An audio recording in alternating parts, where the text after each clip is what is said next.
All right, let's talk about organic social media marketing, the free way to market your books. That is so amazing if you can figure it out. And I used to be able to do it really well. I think when I started out specifically on Instagram, I grew pretty fast and I sold a lot of books that way, but things change. And it's all about reels now. And actually TikTok has pretty much taken over. And well, not completely, but I just feel like there's so many things that I don't know how to do anymore. I don't know exactly how to say it, but no matter how you look at it, short form video content is kind of the way to do social media now. And I'm just not very good at that. You would think that I would know how with a YouTube channel, but they're just so different, okay? Long form videos and the way that I plan those are just like, it's like a totally different brain space. The short form, like 7-second videos are harder for me to wrap my mind around than like, I don't know, a 20-minute video for whatever reason. Anyway, recently I talked about how I want to make a self-publishing comeback, and one of the big ways that I want to do that is relearn how to market my books better. So I'm coming to you as a student, not a teacher. I don't necessarily know what I'm doing here. I used to, like I said, but I just feel like a beginner, like an amateur, and I feel like a lot of us feel that way. So hopefully that's relatable. But I have my amazing critique partner, Bethany, who does such an incredible job on Instagram of marketing her books. So I want to shout her out, and I'm going to try a lot of her methods that she has talked to me about and, you know, kind of helped me with over the years, but I just haven't buckled down and actually gotten good at it yet. She always gives me amazing advice, and then I kind of fall off. All that to say, I've decided to kind of get accountability from you guys and make this a sort of video challenge where I am going to commit to doing social media. I've decided to try for 5 videos a week. Originally, I'm going to show you in a second, I was trying to come up with just a month's worth of content, but I ended up coming up with more than that, which was awesome. So anyway, my plan has 4 steps. I'm looking at my notes here. I have research. The research stage is my least favorite, but we'll talk about that. Then we have organizing, making a plan, and just like creating the posting schedule, I guess you could say. Number 3, actually taking action and just doing the dang thing. And number 4, I think it's really important to evaluate and look at, is it working? Which ones actually help sell books, which ones not so much, because I don't want to keep repeating things that aren't moving the needle, right? Let's go through each step together. I have the first one here in my notes is the research stage, and that, like I kind of hinted at, is my least favorite. I don't like it, but it's super important because you have to know what your readers are actually responding to. And there's a couple different ways you could do that. And my ways might be slightly different than yours, but I'll share what I was doing. First of all, I have my own content that I can look back on and be like, okay, I have done a few reels. Were any of these effective? There were a few that actually did really well. So I was like, okay, add those to the list. And then I had brainstormed a bunch back when Bethany and I were talking, and she was sharing with me like way back when she first started, and she's gotten so good at it and her Instagram has blown up. So again, go check out her page if you want to see what she's doing these days. But I had written down a bunch of ideas that I never even tried. So just old research is another place where I look. Number 3, authors who are doing something similar to me, similar books, similar content, just similar, I guess. And so there are a few authors that I specifically this time around was like, wow, these guys are doing amazing. So Bethany was one, and then Allie is another, and then Catherine, who has super cool Kickstarter coming up as well. So I feel like I really admire what she's doing. She got her Kickstarter to over 1,000, what do they call it on Kickstarter? Followers? And so I'm just like, wow, that is super cool. I love that. And I need to like just see what her strategy is and try to like take some and absorb some of that for myself. And then also I was noticing Erin Phillips has really cool content where she just knows who her audience is and isn't afraid to just focus on them and exclude those who are not her audience. Because sometimes as authors, we just want everybody to love our book. And she's like, this is who my reader is. My books are for these people. And you can tell it pops off. Like those people come to buy her book because they're excited about it. So there's something to be said for that. But anyway, I'm getting off script here. Let me come back to my notes. So I look at previous posts, study what authors in my genre are doing, make a list of all the comp books and movies and TV shows that I can compare my books to, because that's another type of post that I'm going to be trying. And then I just want to write down a list of like the types of posts that I can rotate through. So for example, I put reviews, quotes, recommendation lists, comparison posts that I talked about me posts, like kind of personal trope type posts. And then I just want to gather all of this in one place, because step 2 is organizing or making a plan. I want to call it the posting plan. But first it has to get organized, right? Like, I was just so overwhelmed because for me, I had kept some of this in my notes app, some of this was on paper, like in my bullet journal, or just scattered around the house, and others were in my Google Drive. And I was just like, I need to find a way to organize this all in one place. And I was getting so overwhelmed by that I just decided I'm just gonna put it all on paper and just write it all down. Just have it literally on paper. You're getting a sneak peek here. I thought it would be less overwhelming to write it all down, but it actually still felt kind of overwhelming. What I did at first actually was I put it all up on the wall, and I had some thoughts as I was doing this that I might pop on the screen here for you.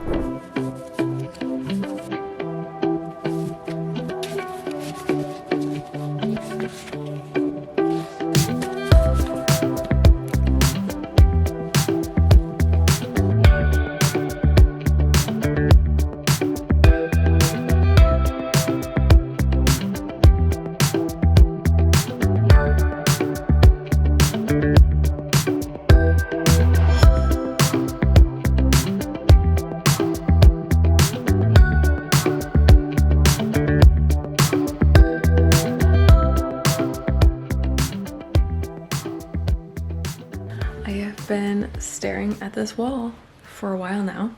I think I have it figured out, so let me walk you through it. I got my little color code just to remind myself, you know, if I've done it before, if it were formed well, or if I haven't done it before. I don't even know if this is worth, but whatever. Other ideas that I don't want to forget, because it's good to bring these into the rotation, because I realize I kind of have 4 categories plus 1 idea for the Curse Hunter, which I'll show you in a second. But yeah, I thought I probably should bring other things into the rotation. And I don't ever want to forget to share reviews, so I put that really big. These are some templates from my friend Brittany Wang. I want to shout her out. She is amazing. These are all things I've gotten from videos she's done. Definitely check out her Instagram. I'll put it on here. But then there's Curse Hunter, my one and only idea that I realized at Midwest Bookish Fest. This is worth talking about because everybody was so excited, and this can be read as a standalone. I was like, oh my gosh, dragons, what am I doing? Then we've got The Stolen Kingdom. These first like 5-ish here, no 10, sorry, are all really similar. Fairy tale retellings. If you can read my writing, you are very special, because you probably can't read this, but other comparisons. And the quiz idea, this was from Midwest Bookish Fest. Also, I should try it on social media because it did so well at the conference. This next section is like the personal section, but I tried to, you know, bump it up next to, you know, why I wrote The Stolen Kingdom, personal, and then why I wrote The Queen's Rise is next to that section. But then there's like specific to me, kind of introductory style. There's ones that introduce my books, specifically new releases, or like all my books, any book, all my books. Then there's the Queen's Rise section, kind of organized by like villain origin story vibes. I think, gosh, I might have rearranged these. And then like betrayal secrets, and then shape-shifting specific, and then kind of more comp specific, like Maleficent, Ballad of Songbirds and Snakes. And then last but not least, the butter book section. And as you can see, they're all purple because I haven't tried anything for the butter book yet. I am not really sure what to do besides the ACOTAR, No Spice, Cozy Friends vibe. So these are all just kind of different ways of saying similar things. I kind of like this one the best. So what I'm thinking is to create like a week, maybe on this wall, and then just grab stuff from this wall and move it over and like organize it physically, and that'll help me get a sense of things.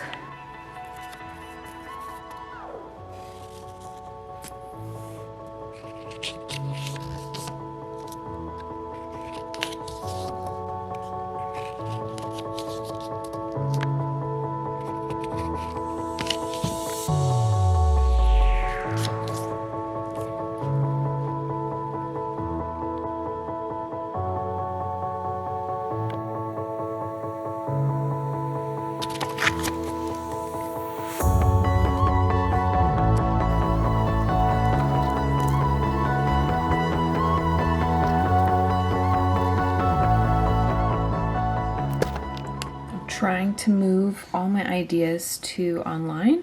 I will eventually do a spreadsheet, but I have like the Google Docs app, so I wanted to do this so I could just grab, copy paste from here into my phone. But then it was just looking too confusing. I'm like, I want to see an actual calendar. So this is the first week, and I tried to, color code it so I could see at a glance which books I'm focusing on, and not, have the subjects repeat too many times in a row. However, I did notice another issue, which is this one used to be up here, and I noticed that pretty much all of mine started with when you, etc. And, that feels repetitive. Same thing with this next week. When I was coming down here to actually brainstorm and record, I realized that I was picturing myself being on camera holding up books for a lot of these, and that's going to feel repetitive image-wise. Anyway, I have a cute little buddy helping me today, so I thought I'd set up the stand, try to record a few. This is probably going to be the time while my son is sleeping, but she is awake, that I will maybe start to do content every day. I don't know. We'll see how it works.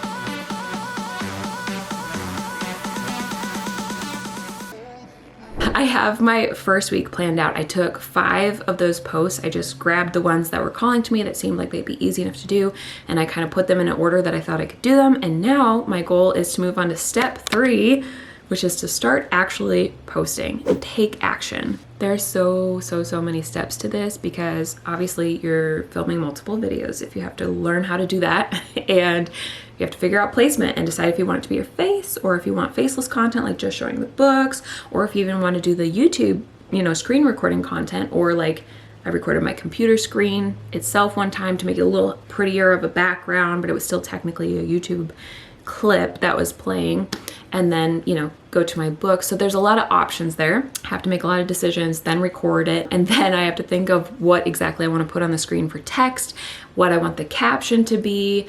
Do I want to include a call to action of some sort? I think that's really important. Like, do you just post it, or are you like, also you can go check out the book somehow? I don't know. And then what else? Figure out the music and, try to find a trending sound that kind of works with the beat. I probably should start finding the sound sooner. It's like a mental note to myself that I haven't done yet. And in theory, once I get good at this posting stuff, I would love to just, take like Sunday afternoon or something, to put all of my posts for the week together and then just schedule them, and it's done for the week, and then I can focus on the writing the rest of the week. Let me show you how week 1 went. We're gonna go back to the first video, when Fourth Wing meets the No Spice Romance and the Curse in Beauty and the Beast, now in KU. I don't know, I didn't have the best call to action there. Can be read as a standalone, followed by book 1, 2, and 4.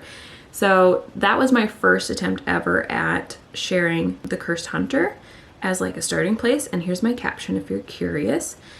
Then we have the next post, which was a personal post, you could say. If you're seeing this, I'm guessing you love No Spice Fantasy, I think it said.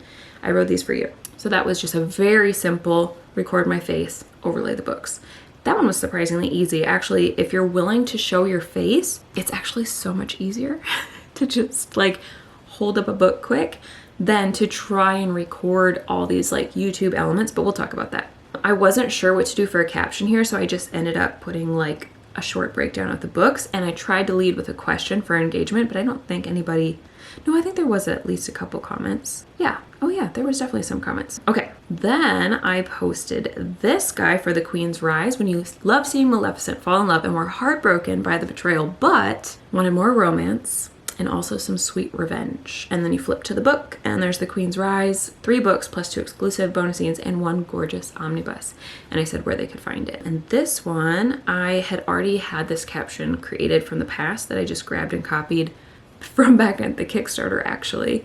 And I don't know if that one got a lot of engagement. I don't think that one got a ton of engagement. Oh, hold on. So here's the next one. When you loved ACOTAR, especially Reese, but make it no spice, romance, and cozy, found family like Friends.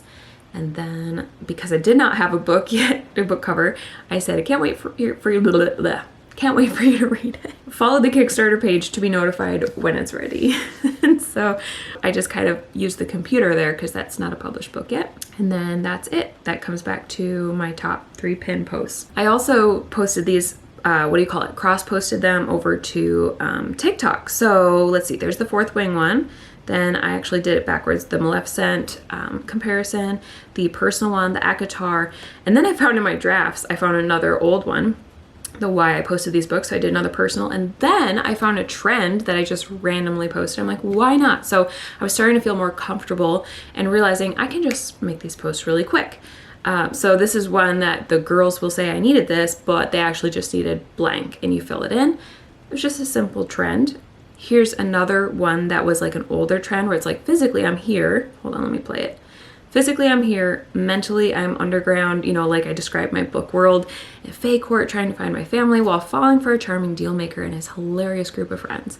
What I was realizing and what was kind of confirmed for me is I was watching a video by Vanessa Lau, and she was just talking about how her social media actually like vastly increased sales for her new company that she's working on when she started doing quantity and stopped worrying about perfection. And she was doing this very simple but very helpful example of like, say you only post once in a month and you perfect it and you make it the best post possible, but it's just once in that month. And then say there's another person who's just like, whatever, it's like a big internet chat with the world, and they post like 4 or 5 times a day every single day of the week, and they end the month with like over 100 posts. So it's like 1 or over 100.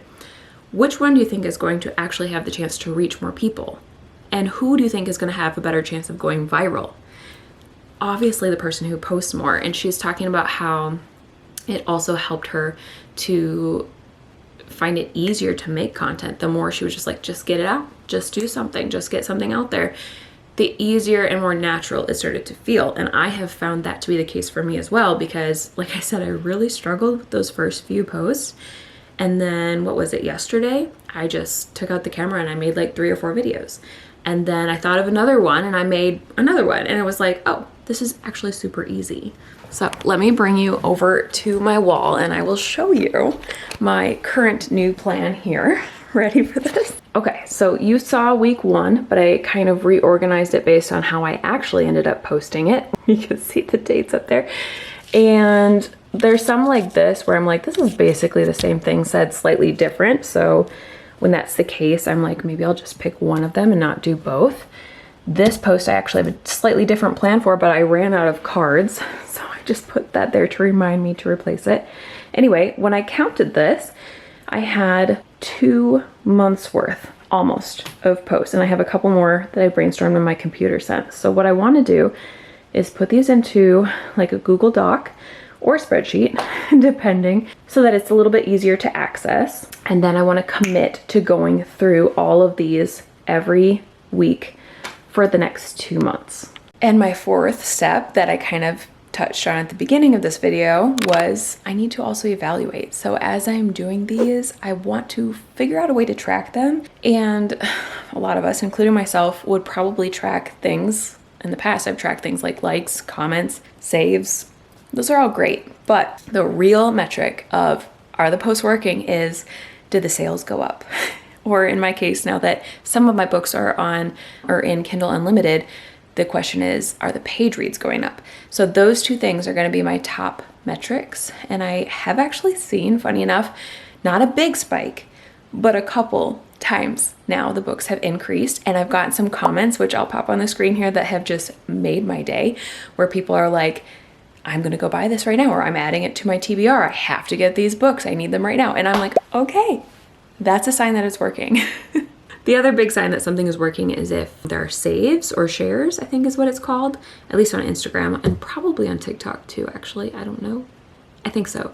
I know repost on TikTok, but I think saves is also a thing on TikTok. So If people are saving it, that means that you're making traction. They just didn't actually go and buy it yet, probably, but they like want to, so they're trying to remember it. But if you're anything like me, there's a good chance you don't actually go back and look at your saved stuff. And so in that case, I really do think that quantity, again, is the name of the game, because if you are reaching people, they're getting excited, they want your book, but they just like haven't actually gone and pressed purchase yet, and they forget, then what they need is more posts from you, right? That get them excited. Maybe it's a very similar post, but maybe it's a totally different one. I think it's good to keep it, you know, some variety. And so that's why I was looking at my Stolen Kingdom ideas, and they were like all the same. That's all like different versions of when you want Aladdin, but from, you know, Jasmine's point of view, and you want her to be involved in the heist, and you want her to save herself, and you want her to have magic, and you want like those elements just repeated in different ways. So what I was thinking is like, I need to come up with some other comparisons, and I have one which is fun. It's the Ocean's 11, where I just, when I was writing the heist and the castle in that book, I just really, really, really loved the Ocean's 11 heist, and so I kind of pulled in some fun elements. So I thought I could do like when you love heists like in Ocean's 11, but you want them to be in a fantasy world with magic. And, you know, what, I don't know exactly how I'll phrase that one yet, but that's an idea. And then I think bringing in like lists again, where you're like 5 fantasy fairy tale retellings that you would love, that I think would do really well also. So even though I have, where is it? Right here, this plan on the wall, a lot of these are comps. I think I talked to you briefly about comps, but that's just the name for what typically in the author world is a comparison. It's just the word comparison shortened. And it's like, hey, my book, you know, The Queen's Rise, is actually very similar to Maleficent, because it's a villain origin story where there's some betrayal, there's a lot of romance, but then those guys let her down. Like, it's just, ooh, it's very good. But I could also compare to, you know, X-Men, like Mystique. What is her backstory? How did she become this super powerful shapeshifter, and everybody's afraid of her, but for very good reason? Can you imagine being in a fantasy world instead of like, I guess it was kind of a modern world? I don't really know. Yeah, X-Men is modern, right? Anyway, that's a tangent. The point is, you're finding comps like that.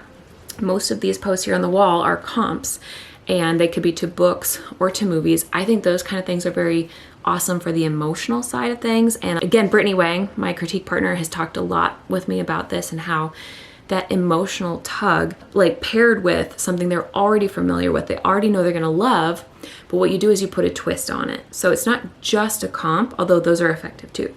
But it's like, hey, you love this quality, like Ocean's 11, you love heist, but you would love to see it in a magical world with them doing it in a magical way or whatever. So there's like an element to that where it's like, hey, by the way, this is familiar, something you love, right? So that grabs their attention.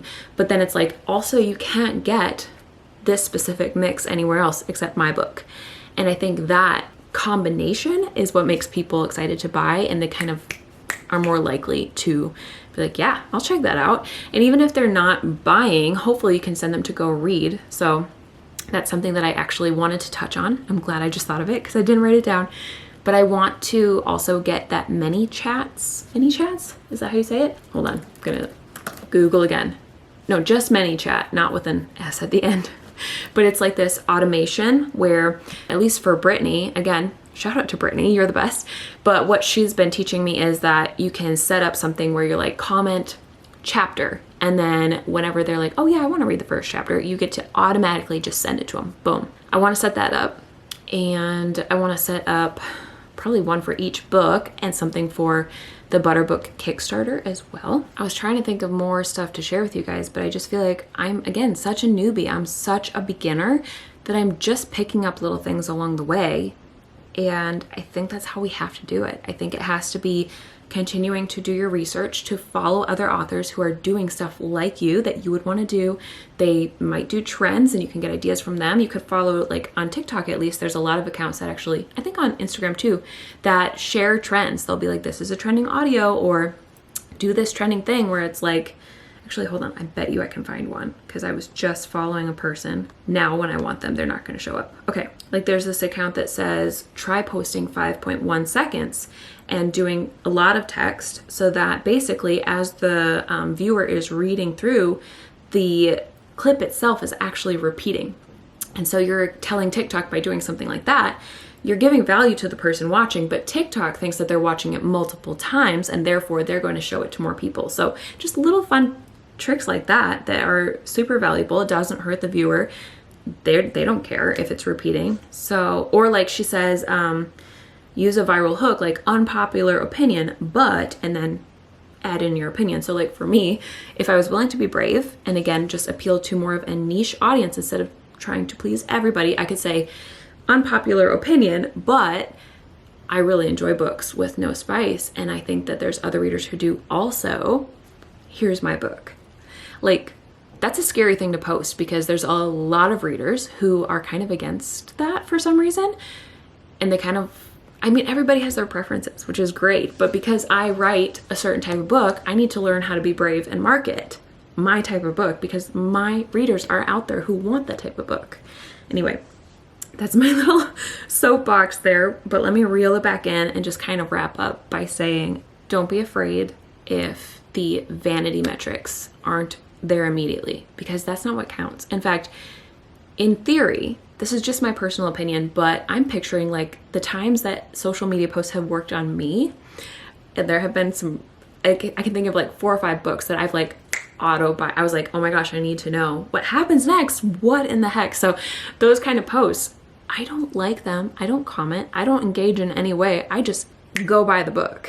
You know what I mean? I like close out of that app and go buy, or at least check it out and then most likely buy. So I feel like if you're worrying about vanity metrics, you're worrying about the wrong thing. As hard as that is to hear, even for me too. And I'm just like, if you want to just hide the likes so you don't even have to look at them or think about them, that might even be the best thing. I've been trying that for the first time and I'm like, hey, then I'm not even thinking about it anymore because it's not visible to anybody, not even me. So what I'm just going to remind all of us here at the end is focus on the sales. Are you getting more sales? Do you see it going up? Do you see something really going up, like spiking? Then like kind of lean into that, right? That's what Brittany's been telling me is kind of repeat that type of content and don't be afraid to do that. But also remember to kind of keep up that fun rotation. And for me, I really love this making a physical plan, which I'm going to transfer over into a Google Doc, like I said, but I'm going to make a physical plan first so that I can kind of rearrange it. And then I'm going to pop it into the interwebs so that I can have a plan in front of me and be like, okay, this week I'm going to do a personal post. I'm going to do a review. Maybe I'll do a quote because I haven't done that in a while. And maybe I'll do a comp post. And like, I have a good rotation here. Or, hey, I want to make sure I post about the Stolen Kingdom, the Queen's Rise, and the Butter Book. And if I'm only doing 3 posts this week, let's do 1 for each book. Like whatever your plan might be, it helps to have a plan. And then the other thing, this is funny enough, something my pastor said just last week. He was talking about, I think, bad habits and breaking bad habits, but it was really fascinating. He was talking about how if you're going to do anything, good or bad, you need to choose when. Because there were people, it was just the funniest story. He was like, there are people who, in one target group, watched all the motivational posts about exercise. And then there was another target group who watched the motivational videos and stuff about exercise, but they had to also choose a time and a day when they were going to do it. And he's like, the group with the motivational stuff did nothing different. Like you can get all the motivation, all the fun talks that you want. It's not going to happen unless you choose when and where, you pick a time and you stick to it. So that's one of my other things is I'm trying to be accountable with you guys. I'm picking 5 days a week, Monday through Friday. If I post on the weekends, great. But I might not, that's fine. And I'm just going to try really hard to have a post a day. I don't care what time of day. I know some people care. I just want to get it out. And then try really hard to do that for the next 2 months and evaluate as I go, probably once a week, how it's going. So if you want a video on how I'm evaluating it 2 months from now, it is currently August 17th. So 2 months from now would be, let's say, end of October to be safe. So I can have some time to kind of gather my thoughts, record a video, edit the video, hopefully around end of October. If you guys are interested, let me know in the comments if you want that video, and I'll try to just take a look at my sales, compare these 2 months of posting a lot to maybe the 2 months before or something like that. That's a scary thought, but if you want it, I will do it. So anyway, I hope this motivated you. Let me know what you think.